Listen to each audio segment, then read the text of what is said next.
Yeah. All right, we'll get started. Okay. Thanks everybody for your patience while we figured out the Zoom software. For anyone who hasn't met Natalie and I before, my name's Annie Klodd. I'm one of the statewide extension educators for fruit and vegetable production. And I'm Natalie Hoidal.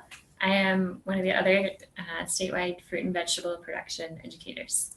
So a lot of what we do, in general, our job is to assist fruit and vegetable producers and farmers throughout the state, people who are growing anywhere from a garden in their backyard to maybe a nonprofit organization growing food. But a lot of the people we work with are fruit or vegetable farmers growing for farmers markets, farm to school programs, wholesale, anywhere in between. So we work with all different types of fruit or vegetable farmers, and we lead workshops, write articles. We co-host a podcast called What's Killing My Kale. So we also visit people individually, answer farmers' questions. Just whenever anybody has questions about fruit or vegetable production, our job is to assist with those things. Yeah, and this is one of those things that has come up quite a bit this year. People are struggling with flooding, cold temperatures, all kinds of reasons for getting crops in the ground later than expected, basically. So we're going to be going through that today, and just some logistics here. If you have questions throughout, feel free to put those in the chat box. If you're having technical issues with your Zoom, if you can't hear things correctly, Jane Jewett is here moderating, so you can send a message to her. But feel free to send questions throughout, and we will keep an eye on that. And just to give some context, we are both in the Farmington Regional Extension Office. Our desks are right next to each other, which makes it really convenient for things like this. So we're going to talk about late season planting options for vegetable growers and some things to think about, going into next season too. Just click on the main screen again. All right. Everybody knows there's been some challenges with this season. We've been getting quite a few calls and visiting a lot of farms who are unfortunately having to deal with these issues. Picture on the left is of a flooded garden. The picture down below, I also work with a lot of vineyards throughout the state. I grew up on a vineyard, so that's a big portion of what I do. That's a vineyard that did not die over the winter, fortunately. A lot of them did, but then it got hit by hail twice. The picture to the right is of one of the strawberry blossoms at a farm near Farmington here that had some winter damage, and that's what that can look like. But if you have frost damage, it can manifest that way too. So just some examples of the different types of stresses we've had to deal with this season. All right, so what we're showing here, I kind of want to demonstrate relatively how cold has it really been this season. And the way that we kind of measure the question of how cold has it been or how warm has it been is through growing degree days. So this is a relationship between how much heat has accumulated through the season in relation to how much heat vegetable crops and other crops need to grow. And so we measure that in growing degree days. So this is from the Hibbing Weather Station from the Midwestern Regional Climate Center. They draw data from all these weather stations throughout the world. So from April 1st to June 17th, you can see heat accumulating. This is the picture to the left is from 2018. And at this point in 2018, we had 600 growing degree days accumulated. So just to compare last year to this year, in 2019, as of the 18th of June, we had 320 growing degree days accumulated. So heat-wise, we were behind last year. I couldn't find, a 30-year average, but I could compare it to last year at least.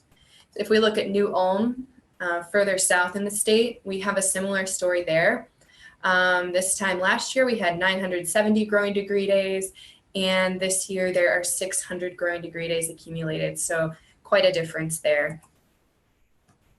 We had a few snowfall events pretty late in the season too, relatively not a surprise for Minnesota, but it's still worth noting. This is an April 12th snowfall, and if you just look at that legend to the lower right-hand corner, we're seeing anywhere between 4 and 6 inches of snow for much of the state during that time. So that did add a lot of moisture to our soil. And then April 30th, northern Minnesota got another snowfall then. And so that's, setting people back and planting and adding a lot more water to our soil to start out the wet season. Spring rainfall. Okay, so this is, I took this photo offline. I can't remember the name of the website where I got this, but they're drawing data from on the ground observations as well as a lot of different weather stations. And so this is showing our percent of normal rainfall for the season so far for the past 90 days. So if on the legend over there, if it says 100, that means it's basically normal rainfall for this time of the year. 150 would be about 50% above normal rainfall for this time of year. And normal rainfall, quote unquote, is based on the 30-year average from 1981 to 2010. So you can see that, I'm just gonna move something on my screen here so I can see the legend. In much of the state where you're seeing this light blue color, it's between 150 and 200 basically percent of normal rainfall. So about 50% above our normal rainfall for this time of the year. If we look at this area in kind of southwest Minnesota where it's purple, they have about twice as much rainfall as they normally would this time of year. That's in the Redwood Falls area. And a lot of that, the specificity of that is because they got 5 to 7 inches of rain last night. So that's a lot of what made that difference. Before this past rainfall, we were kind of in the normal range for rainfall for this time of year actually, but last night we got quite a lot of precipitation. So here are a couple of the other large rainfall events that we've had to deal with. May 8th to May 14th, we had, about 1 to 1.5 inches of rain in the southern half of Minnesota. We had another rainfall event, quite a bit of rain in southern Minnesota between May 22nd and 28th, and then another fairly significant rain last night. And so this chart over to the right, that's just showing percent normal rainfall as of June 4th. And so you can see at that point in time, we were already over our average. So this is what happened last night. That red area you're seeing, that's Redwood Falls, like I mentioned before, where they're recorded to have about 5 inches of rainfall. But when I talked to some farmers this morning, they were recording 7 in that area. 1.5 to 2.5 inches in Dakota County and parts of Carver, Scott, and Hennepin counties. And then many other parts of the state got between 1/2 to 1 inch of rain. So it is a wet season, and we have been seeing more and more wet seasons over the past few years. If you look at these maps here, this is just showing precipitation change in Minnesota over the years. So you can see in that upper left-hand map, that's showing precipitation from 1891 to 1920 averages. And you can see much of the state was seeing between 20 to 25 inches of precipitation annually. But then if you look in the lower right-hand map, you can see how a lot of the state has gotten wetter over the years. I'll also just say throughout this webinar, we'll talk about how this has been a weird year, and it has, and it's been a really challenging year. But kind of putting this in the context of overall long-term changes that we're seeing, the fact that our climate is changing in Minnesota, we're going to be talking about not just what people can do this year, but kind of longer-term solutions to start to think about the fact that we might continue to see weather like this and how we can adapt and not mitigate it, but sort of prevent damage in the future. Okay, so we have talked to a number of farmers who experienced a killing frost on June 13th. And so we're just curious if you would like to share, what were your experiences with this frost? Did you lose crops on this day? Or maybe was there another frost event that you experienced? So if you're interested in sharing that, you can just type that into the chat box. We would be curious. I think we can keep going. We're gonna just highlight a couple of farmer stories. If you want to put in what happened to you, we can read that when we get to that point. So when we're talking about that June 13th frost, there might be people on this webinar going, what? I didn't get any frost that day. And that's good. A lot of what happened was about north of North Branch, Minnesota. So in Hibbing, this is again that same weather station in Hibbing, they got 31 degrees as a low that night. And then this is from Aiken, not quite as cold at that weather station, but it did get down to 36. And that's not the ground temperature, that's some number of feet above the ground. So if the weather station says 36, it's possible that at your individual farm, it could have gotten several degrees lower than that on the ground, because this is something that, of course, can change from site to site too. Do you want to say what you heard from farmers in North Branch? So some of this is really, really site specific. When Jane Jewett reached out to us and said there was this killing frost, we want you to talk about it. I reached out to some growers in North Branch where there were reports of a frost, and just within like a 5-mile radius, 3 farms had very different experiences. So one of them lost pumpkins, and others didn't experience any damage at all. So it can be really, really site specific, which is kind of frustrating, I guess, to see, like, if you're the farm that has damage and your neighbors don't. So we heard that in St. Louis County, for example, there was a farmer who had a frost, and then it was followed by hail. And so unfortunately, he had to tell his TSA members that they were going to have to wait for produce, because that really had a big effect on the produce that he had available. I talked to a farmer in the Grand Rapids area who has a lot of fruit, fruit trees and strawberries. What he did was the night of June 12th at 10 p.m., that was when he made the decision that he needed to go out and do some frost protection. And so he ended up covering the entire acre of strawberries with floating row cover at 10 p.m. that night. And what he did was try to overlap the pieces slightly to make sure that there weren't any gaps in that row cover, especially if something was going to be blowing around. He said that most of his strawberries did okay. He saw a few blossoms with black centers, but overall it didn't have that big of an effect on his business for the summer, and he's still able to open up his farm to pick your own. And then he said he had pumpkins 100 yards away that didn't show any injury at all. But this is just kind of exemplifying that variation. Whereas, Natalie was hearing about farms where the pumpkins were the thing that were most affected, and then the strawberries weren't affected at all. Right. So it can vary a lot, and we can't say, one crop was affected more. It's really a farm to farm basis. All right. So what to do now? In addition to the weather data that was just presented, there have been some other reasons why people have been late to plant or have had issues with what's already been planted. And so we're going to go through a couple of strategies for this year, for what you can do this summer. And then at the end, we'll focus on these longer term approaches. And so one of the first things we're going to talk about is succession planting. This is something that I've heard quite a few farmers, especially beginning farmers, say that you're interested in, but maybe don't really know where to start or where to look for resources about succession planting. So we'll start with just kind of a basic overview of that. And my computer has a restart pending, so we're going to cross our fingers that doesn't happen very soon. All right, so the basic concept of succession planting is kind of planning your season so that you're planting the same thing multiple times. So you're not just planting all of your radishes, for example, at once. You're spacing out your plantings so that you can extend your harvest season and have kind of continuous steady harvest throughout the summer. So there are basically 2 ways to do that. The first one is separate planting times.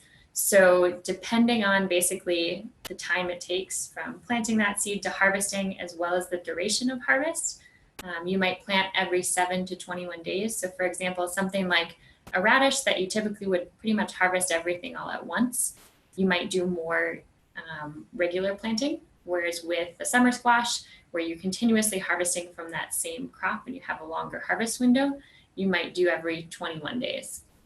And so some of the benefits of that, and you have that extended harvest, you can better select your varieties throughout the summer. So maybe you've got one really good radish that does well in the spring, but it's not as well adapted to warmer climates. You can have some variety selection. And then another small benefit of that is if an early frost occurs or you have some unexpected damage, you haven't put all your eggs in one basket. You maybe have some other seed that you can plant. And like with the strawberry and pumpkin examples, sometimes frost damage can be really unpredictable and flooding damage as well. And so if you've got a bunch of things in the ground, some things might survive, some things might not. If you haven't planted all at once, you still kind of have a plan for continuing to plant those crops that maybe didn't do as well. The other approach to succession planting is planting all at once, but with different varieties that have different times to maturity. So I think this is more common with sweet corn. I don't see this as much with other vegetables, but basically you would have a variety that matures in 90 days and one that matures in 80 days, maybe one matures in 110 days. And so that gives you that same longer harvest window with less logistical work up front because you just plant it all at once. And so just a couple of tips here. Again, variety selection is really, really important if you're doing this, especially if you're planting at different times, just because different varieties will do better at different times of the year. And then one tip that I think is a nice one for the separate planting times is counting backwards from the desired fall harvest date. And you kind of have to do some Tetris to figure out what all you're going to fit in. And we'll show some examples of what that might look like. But basically predicting the fall frost date, kind of going back from there to figure out how much you could fit in and how it's all going to fit together. So just a couple of resources to highlight. One really simple one is plantmaps.com. So that's where you can put in your zip code and it'll tell you the average first frost and the average last frost. So that'll kind of give you your window. And you want to give yourself some buffer on either side. As we saw, May 10th may not have been the last frost this year. So you want to give yourself some buffer on either end so you don't get stuck with, like at the end of the season, something that theoretically should make it till the end, but you have an early frost that cuts it off. So that's a really simple resource that can help you with your planning.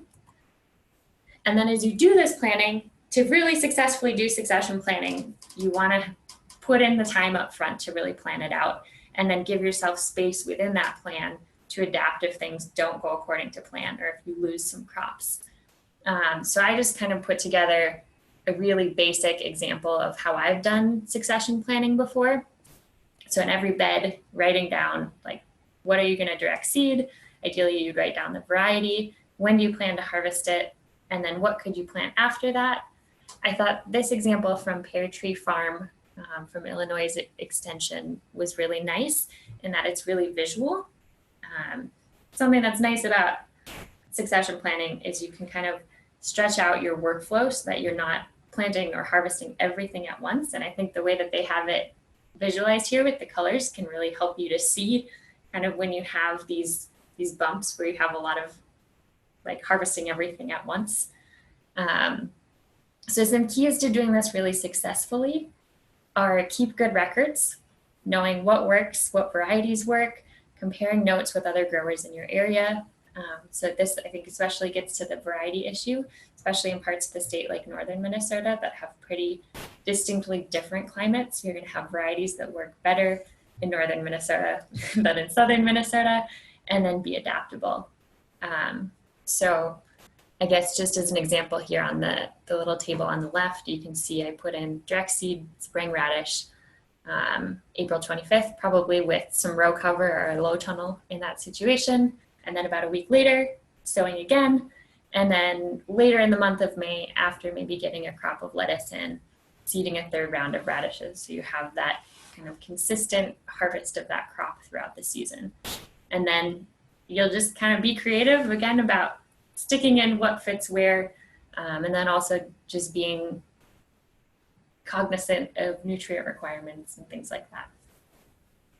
So some resources that I think are helpful, and I am not promoting Johnny's with this seed, they just have some really nice tools I think to use.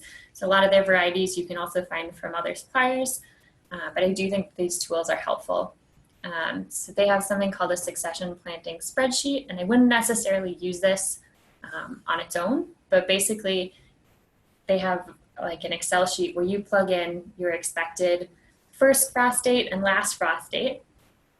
So, and then the days to maturity for each of the crops you're going to grow, intervals between succession. So how many days should you wait between each of your plantings?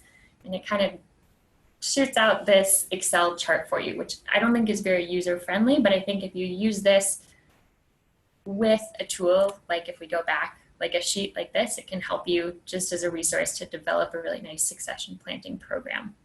And the other thing that's really nice that they have is planting programs, they call them, for a few different crops. So they go through each of their varieties to show how heat tolerant are they, how cold tolerant are they, how many days to maturity. And they kind of give you a nice visual of the different varieties to help you with that planning. So some barriers to succession planning. As I mentioned before, northern Minnesota has a pretty distinctly different climate, and so a lot of variety trials may not be super suitable to like far northern Minnesota. Weather's not always predictable, so kind of in general, we're seeing this trend that we're getting this colder June weather, really hot July, and then a warmer September. So our fall seems to be extending a little bit, but the light is limited. And then these more extreme weather events punctuated throughout. And so we have this sort of predictable trend, but it's still punctuated by these other events. And so that can disrupt things, but succession planning, I think, can help because it kind of spaces things out and gives you some options for flexibility. So one thing that I guess we wanted to acknowledge is we really do need some more region-specific information sharing and variety trials. And we're really interested in figuring out how we do that. Basically, the two of us are the extension people in the whole state who would be doing this type of work. And we don't necessarily have the capacity as two people to be doing this, but we're really interested in working with you and working with regional networks, whether it's SFA chapters or sort of self-organized groups, to help like share data and observations, to compile data. Maybe we do regional meetings in the winter where we get together and compare things. If that's something that you are interested in, we would be interested in working with you to kind of develop that together and support you in doing that work. All right, so we'll shift now from succession planting to just basically replanting, and what can we still do if we have lost crops and are kind of at a standstill for this season. Absolutely. So we still have, depending on where you are in the state, we have between 2 and 3 months of solid growing season, and then beyond that there's things that we can do to extend the season. So it's unfortunate that a lot of people are in a situation where we're having to think about replanting and really late planting and relying on that at the farmers market, but there are things that we can do to move forward this season. So let's just talk about some of those now. This is a list of crops, probably not an exhaustive list, but a lot of the crops that I could think of that can still be planted yet this season. A lot of the crops you're not going to see on this list are like our warm season crops, tomatoes, peppers, eggplant, melons. Now, you on your individual farm might find ways to plant those still at this point in the season. Maybe you had transplants left over that you can still plant and maybe get some really late peppers and tomatoes. But in general, we're not thinking so much about the warm season crops at this point. We're thinking of those things, maybe some cooler season crops, things that can survive into the fall once it starts getting cold, and some things that have really short life cycles too, so we can get them quick in and out into the market. Let's just point out this resource too. So if you're new to growing, so in general, I guess, all of the content on our extension commercial fruit and vegetable website is really being updated. It's a little bit sparse right now, but there is a lot of information on the yard and garden page for gardeners, and some of that is really useful actually. So this is a table from that page, just going over specifically looking at midsummer planting of fall crops, days to maturity, cold hardiness, and we are going to send out some resources to all of you who are watching this at the end of this presentation. So this will be on there as well as a bunch of other things. So as we saw on the last slide, there's still a lot of options. We maybe can't plant tomatoes very successfully, but there's still a lot of options and a lot of things to do. And so I think it's worth, if you're at a point where maybe your season got disrupted and you're having to reconsider what you're going to do, just sitting down and thinking about goals.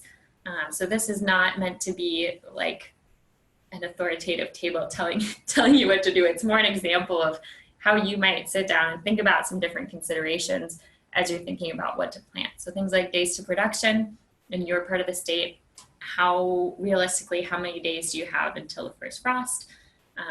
And then with that, do you have resources like a high tunnel or a caterpillar tunnel, or even just remade to cover things if you get a light frost? And then thinking about things like yield, price per pound, how long are you going to be able to keep planting those things? How much space do you have? And then more broadly, things like hours of labor, customer expectations. So if you've got a CSA, you might be thinking about this differently than wholesale, or if you're like the one vendor at the farmer's market in your town who basically is selling vegetables, maybe you want to just think about what can you get out as quickly as possible to kind of keep people showing up. So I think actually customer expectations is a really big thing to think about. Like maybe, for instance, broccoli, just to interject a little bit, Yeah. broccoli is going to be a lot harder to get established and get a crop off of at this time of year than something like carrots or bush beans. But if that's something that your customers are really expecting, then you would probably consider planting some broccoli, but also getting some of those much easier crops in at the same time. Thinking about your workflow throughout the season is super important, and avoiding overload. So that's where, if you think of kind of just the basic Excel sheets where you're drawing out or visualizing how long is each of these crops going to take, and how much am I going to be working each week, so you don't end up in a situation where you're harvesting everything all at once. And yeah, do you need to get something to the market right away, or do you have some time to develop things for like a wholesale market or another type of market? Okay, so just go into a few of the different crop options at this point of the year, and some things to think about if you're putting in these crops so late in the season. So with spinach, that's the first one we'll go over. Heat will cause bolting in spinach, making this a crop that can be really challenging to plant this time of year, especially depending on where you are in the state. If you're more in the northern part of the state, you might not have as many issues with planting spinach at this point in the year. But we would encourage folks to wait until about mid to late July to basically harvest a fall crop. Mid to late July to plant this crop in order to harvest a fall crop of spinach. And there are certain varieties of spinach that do better and are bred to be more resistant to bolting. So maybe you could get some of these in sooner. Some of the varieties listed at the bottom there, these are just off of the Johnny's website. Again, Johnny's is a really great resource. They have tons of information about their varieties. That's why we go there a lot for information, but I'm sure there are other varieties out there that have bolting resistance. So some of them are Corvair, Woodpecker, Seaside, and Emperor, if you're looking to get a spinach crop in sooner rather than having to wait a couple weeks into July to start this. You can plant spinach, talking about succession planting, about every 7 days or so in order to have a continuous harvest of this crop.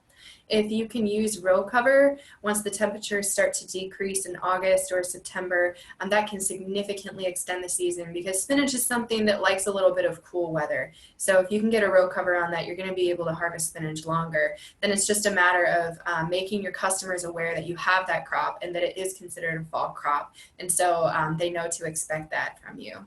Days to maturity for spinach are between 25 and 27. So if you found one of those varieties that's slower to bolt and you think it's cool enough in your area to go ahead and plant spinach now, you could be expecting some spinach by the end of July. So there is something you can do basically if you have really hot conditions and you want to make spinach a little more successful. Frequent irrigation or watering, just a little bit, will cool the soil, and that reduces the risk of bolting and can increase productivity over the season. Peas and beans. When talking about pea and bean varieties, at this point in the season, we're really looking for varieties that have shorter days to maturity. So I understand the need sometimes to go with varieties that we're familiar with, but I would encourage folks at this point maybe to experiment with varieties that you haven't tried before, try to find something that has shorter days to maturity, even if maybe your typical favorites have a longer days to maturity, just to get something out to market quickly. So for bush beans, 53 to 60 days to maturity is considered short. So some of the varieties that have been recommended to me by some of the breeders are Aldrin, Bronco, and Siberis. All of those are less than 60 days to maturity. So you could be harvesting those in August, which would be really nice. Edamame is another thing to think about. These are soybeans, of course, but you don't have to wait until they're totally dry to harvest them. So you're not really having to wait until October or November to harvest these. They're going to be ready earlier when the beans are actually green. These emerge very, very quickly out of the ground. Once they've got warm temperatures like we've got right now, they really, really go. So some of the varieties you can think about if you want to explore edamame as a crop are Chiba Green, Kirikachi, Toya, and Be Sweet 2001. I have not tried Be Sweet 2001, but I've tried the other three and had good success with them so far. With peas really like cool weather, so we still have plenty of time to plant peas. I would consider succession planting for those for sure. Just keep in mind that the days to maturity does get longer for peas once we get into these cooler temperatures. The other thing I forgot to mention there, but it's written down, if you're considering, snap peas, shelling peas, or snow peas are going to have the shortest days to maturity generally.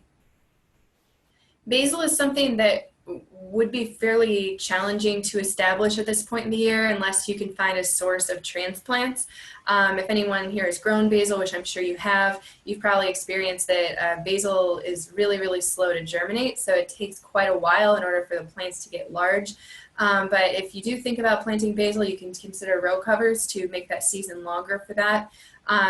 Downy mildew in basil is an issue that we're facing in Minnesota and in many states right now. And so breeders have started breeding for downy mildew resistance.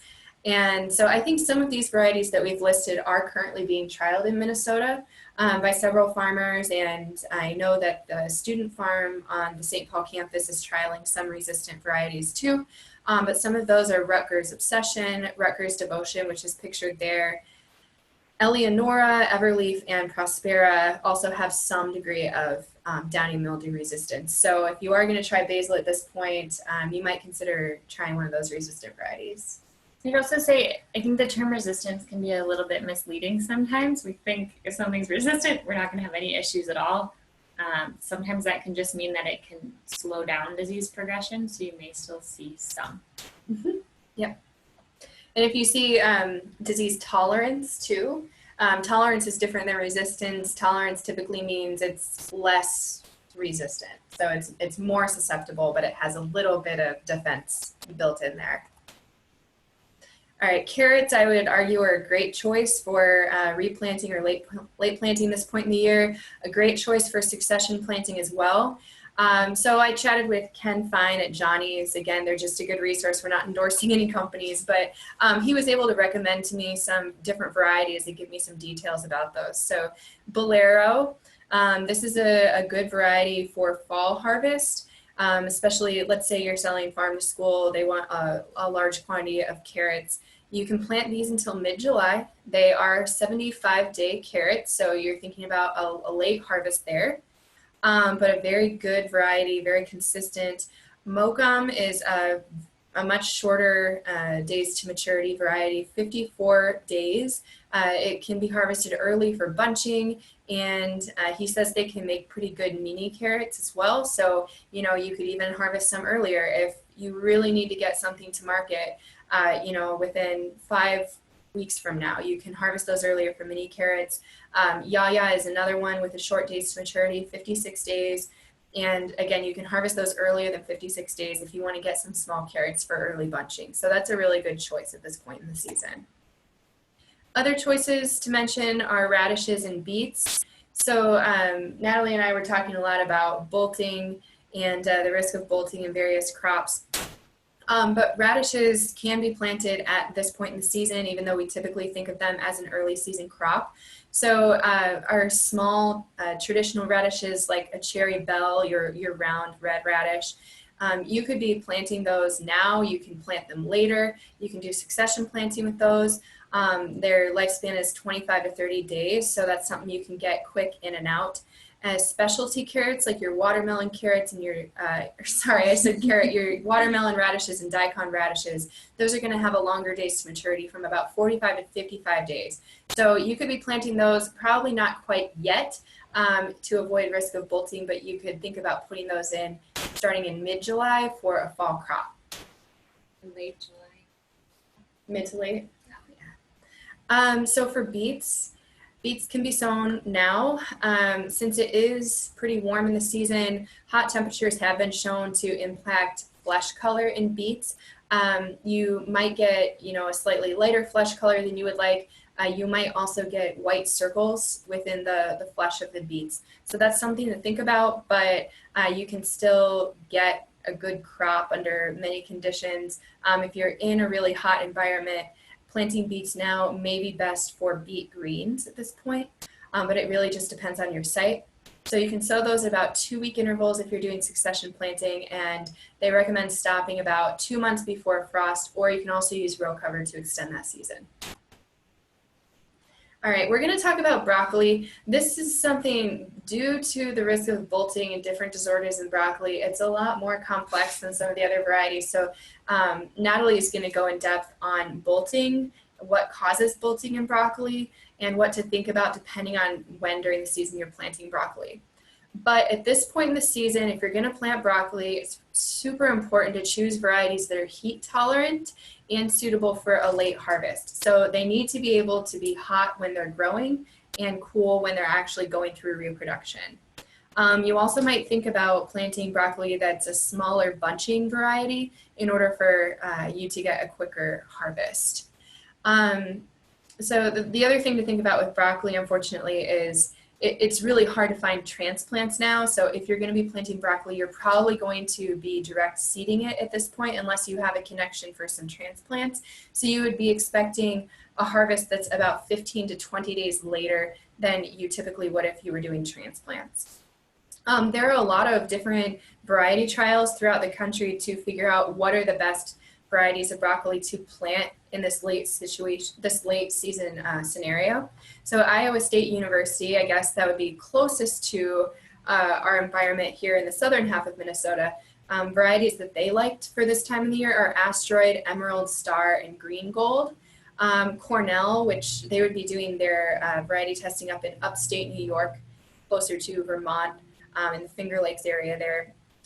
Fiesta, Bellstar, Bay Meadows, Emerald Crown, Green Magic, and then several others, but those are the top ones that I wanted to mention. And then Johnny's has, of course, also trialed this situation, and they're up in Maine.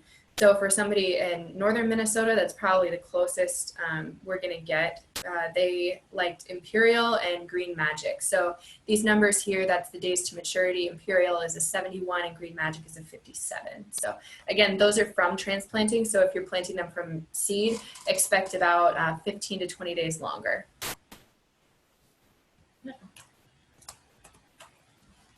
All right, so we've seen a lot of bolting this year, and I think everyone kind of understands that brassicas, and specifically the ones that need to form heads, so broccoli and cauliflower, are very weather sensitive, but I don't know that everyone fully understands why. I actually didn't fully understand why until recently, and there's a lot to learn. It's really, really complicated, but I wanted to go into some of the basics just because I think if people understand what exactly causes bolting to happen, we can be a little bit more intentional about preventing it with things like row cover or even shade covering if we need to. So in an optimal situation for broccoli, you'd have nice, fairly cool spring temperatures, but warm enough to encourage slow growth and a lot of leaf formation. And so basically what triggers head formation in broccoli is it has to achieve a minimum number of leaves, and that leaf number can be really different. So in some varieties, it's as low as 10. In some varieties, it's as high as 90. Most Minnesota varieties require about 20 leaves or so to enter the reproductive phase, which is head formation. But they also require a certain number of accumulated cold units, basically. So it's almost if you think of like degree days, for example, with insects, it's almost the opposite. Instead of accumulating heat units, they have to accumulate cold units to trigger a change from vegetative to reproductive. And that's because they're actually biennial plants that we're kind of tricking through. If there's enough cold weather, they basically think that they've gone through winter and they can go into the reproductive phase. And so ideally, we have the situation where it's warm enough that it stays in vegetative growth and the plant gets a lot of leaves, so that then when it accumulates enough cold units and it goes into reproduction, it has all of these leaves, and so the plant is able to make a lot of energy for itself to produce a really nice, healthy, large head. And then in that process of head formation, we want it to stay cool, because if it gets too hot, it can basically trigger flowering too early. So it's already in the reproductive phase, and if it gets a certain amount of heat, it'll just flower. So in a normal condition, broccoli will still eventually flower, but it stays off long enough to get a really nice head. So in bolting conditions, we basically have that same process, but really warm temperatures can accelerate flowering in the field. In buttoning up conditions, which can actually be combined with bolting, so in buttoning up conditions, we have basically what we saw in Minnesota this year, really, really cool spring conditions, which is like an early vernalization. So the plant accumulates enough heat units to go into the reproductive phase. And maybe it's got, so it does have the minimum number of leaves, but not enough leaves to really like have the energy to form a nice head. So the plant is too small to form a head that's going to be what we would want to be able to sell to customers. And so really, as soon as the plant enters reproduction, it can bolt and form flowers at any time. And so what we saw was this really, really cool early spring, and plants started to form heads when they were quite small. And then we had this really crazy week of heat in a lot of the southern half of the state where it had been so cold, and suddenly it was like 90 degrees, and that caused flowering to happen. And so what do we do with this situation? So again, temperature is really important to signal this. One really basic thing is variety selection is really important, especially in summer. Using heat tolerant varieties can help to prevent bolting from happening. Cabbage is the least sensitive to this. Broccoli is fairly sensitive, and cauliflower is really, really sensitive. And so if you're having trouble with bolting on a regular basis in your climate, maybe consider that cauliflower is not going to be the best option, and sticking with more heat sensitive broccolis will be a better solution, as well as cabbage. And then on top of that, using row cover early on in the spring can help to maintain a warm enough environment that those plants are not being triggered to go into their reproductive phase. And so if you're seeing temperatures that are consistently dropping into the low 50s, it's worth considering putting on some row cover, because temperatures in the low 50s are what the plant needs to accumulate enough cold units basically to vernalize. And then once head formation has begun, if you have shade cloth, I know shade cloth can be expensive, but as the head is forming, if you're seeing temperatures that are above 85 degrees or so for multiple days, like this weekend for much of the state, using a shade cloth could help to prevent those accumulated heat units that cause the plant to bolt. So now that was a little bit in-depth on plant physiology, but I think it's important to kind of understand the basics of that. And I should thank Ben Phillips from Michigan, who's an extension educator and has done a lot of work on this and a lot of research, and has kind of helped me figure it out too.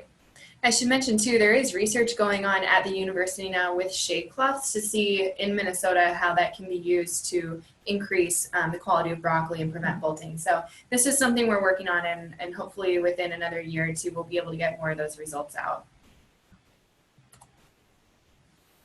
All right, so that's as much as we're gonna say about specific crops. We did wanna just include a note about nutrition considerations if you've had flooded soils. So severe flooding or just a lot of water movement can result in nitrogen leaching. And so, especially if you're an organic farm using a lot of compost, phosphorus is typically not an issue on most of the farms that we're seeing. The vegetable farms, we often see too much phosphorus actually, but nitrogen can be an issue. And so one recommendation is to just side dress plants with nitrogen, ideally prior to fruiting, especially for peppers and tomatoes.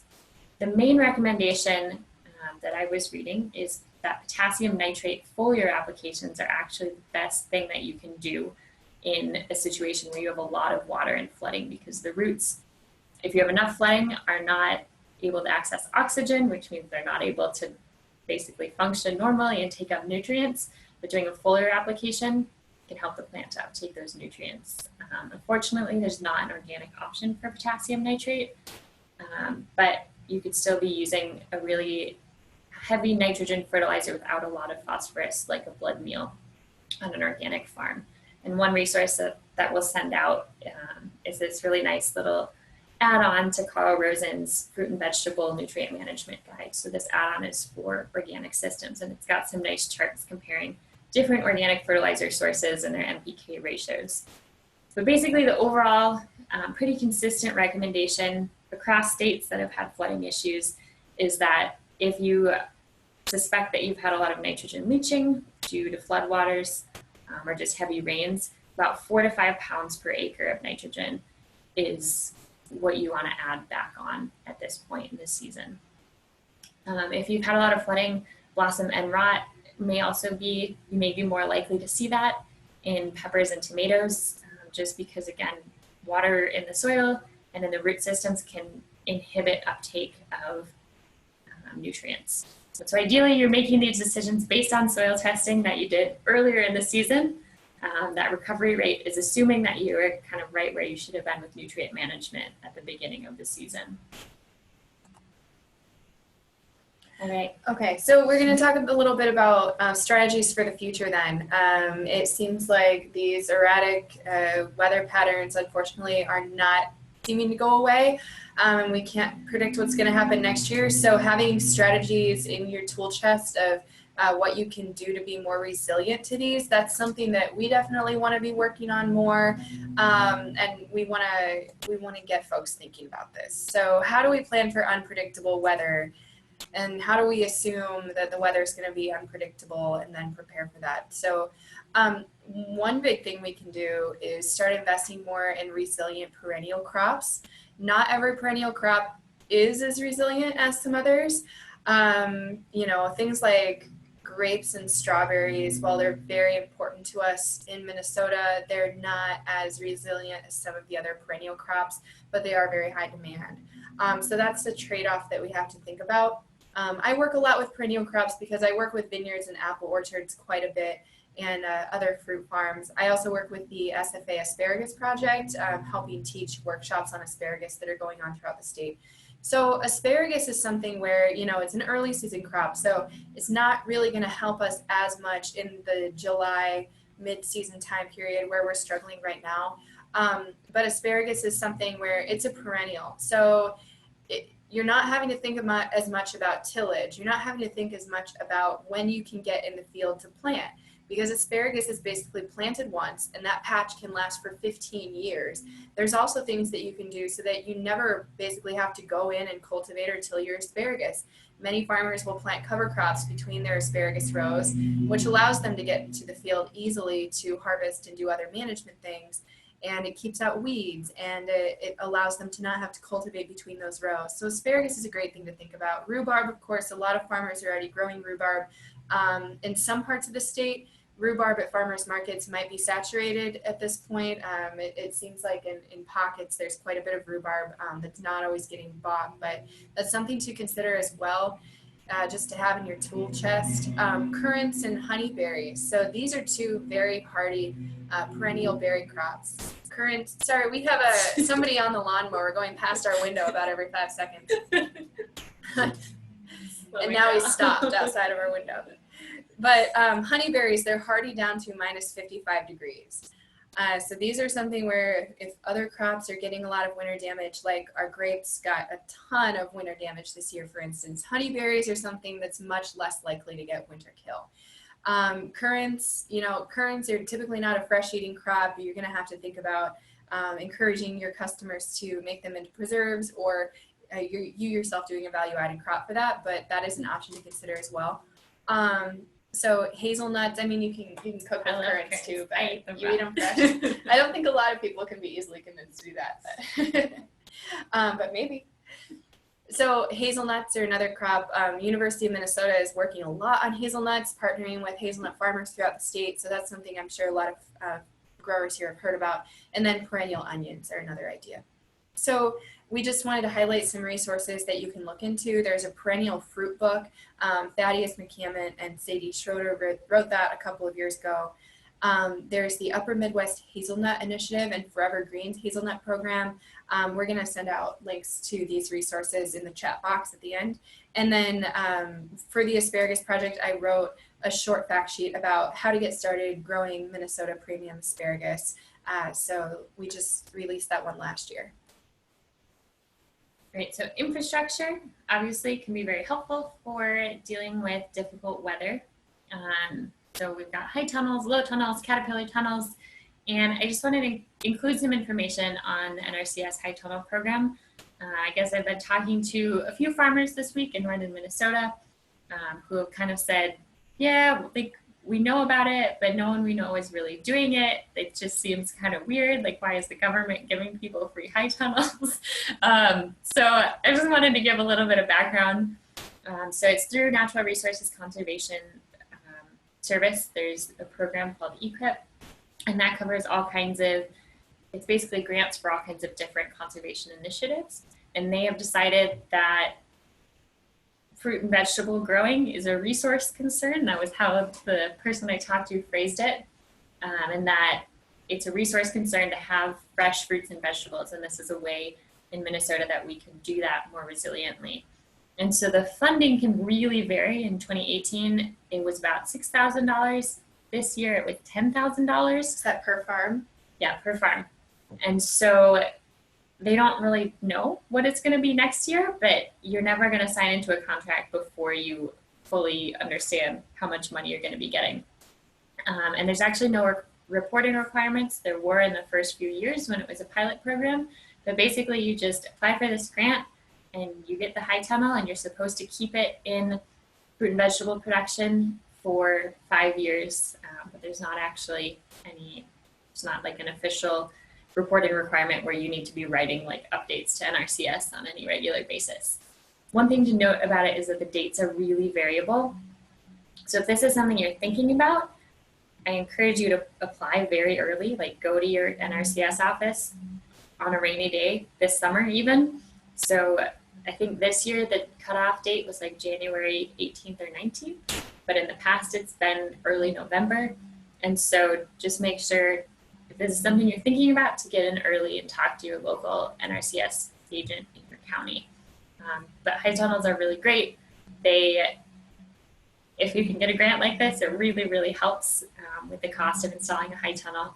And that gives you a lot of flexibility and resilience, allows you to get out into the field when things are too wet in the rest of your fields, and gives you season extension on either side.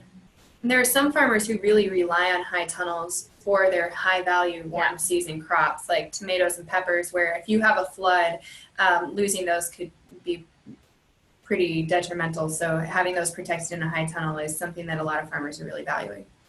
And I should say, even if you already have a high tunnel, you can still get one of these grants to get another high tunnel. And yeah, it's probably too late to plant things like tomatoes and squash in much of the state. But in years to come, obviously planting in a high tunnel can be effective, using row cover, low tunnels. Something that I think is a pretty cool strategy that I've heard a few farmers use is that they'll intentionally grow a bunch of extra transplants. And then if they don't need them, they'll sell them at the farmer's market for gardeners. And then if they do need them, they have some extras to plant in case they have issues. And so if you have a market for that, if you feel like you could sell transplants at your local farmer's market, that's one really good way to just have kind of a built-in cushion in case something happens. And then if something doesn't happen, you get an extra little kind of bonus. Some other infrastructure, something that I saw at quite a few farms this year were people doing solarization that actually were not doing it for flooding reasons. But because they were out solarizing weeds, they were able to get into their fields because using a silage tarp or a billboard or just plastic basically kept the water off of the field, and they were able to get into those fields early.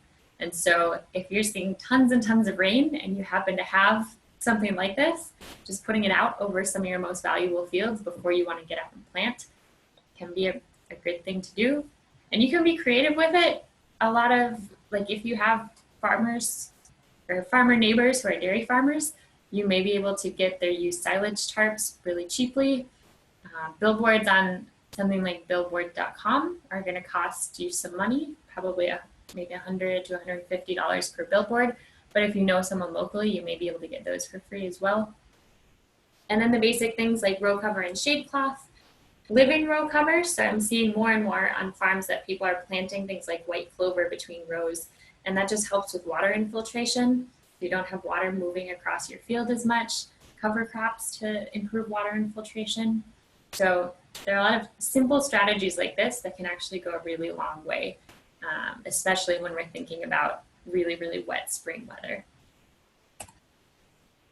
And then we also wanted to include something about crop insurance, because I think a lot of fruit and vegetable growers don't realize that crop insurance would even apply, or you might be at such a small scale that you don't think it applies, but it's worth looking into. So basically the one program that kind of universally would be applicable to fruit and vegetable growers is the Farm Service Agency's NAP program.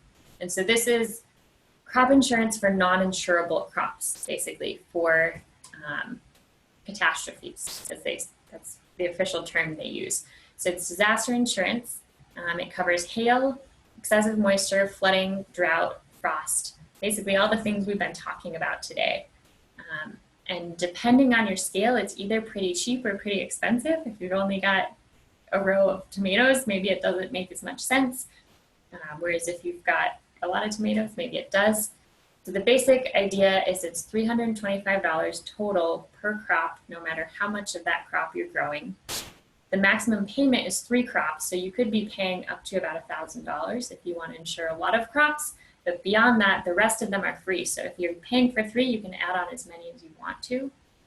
And it basically covers 50% of your production at 55% of the price. But you can add on and kind of buy up, as they say, to cover up to 65% of your production at 100% of the price. And so we're not going to spend a lot of time on this. This is more just encouraging you to look into this as an option. So you can contact your local SFA or FSA office. And I talked to someone in Morrison County who actually knew quite a bit, but he recommended, if you really want to learn about this, call the people in Sherburne County and Dakota County, where there are a lot of small farms, because they deal with this a lot more. And it's not a super common type of insurance that FSA officers would deal with in areas where there are more field crops. But one thing to note about this is that good record keeping of your yields is really, really important to get good coverage. If you're a new farmer, you'll kind of be like grandfathered in. But if you are a farmer who's been established for a while and you're not keeping records, you may see a penalty in what they consider to be like 65% of your production. You basically need to prove what your production has been over a 3-year period. And so if you have really good records of that, that will help you. If you're like a U-pick operation, that's obviously more difficult to estimate yields. But it's something that's worth looking into, especially if you have a lot, or if you're farming on a larger scale, or if this is contributing to a larger portion of your income. I think it's really worth thinking about. I think that was everything that we are covering. So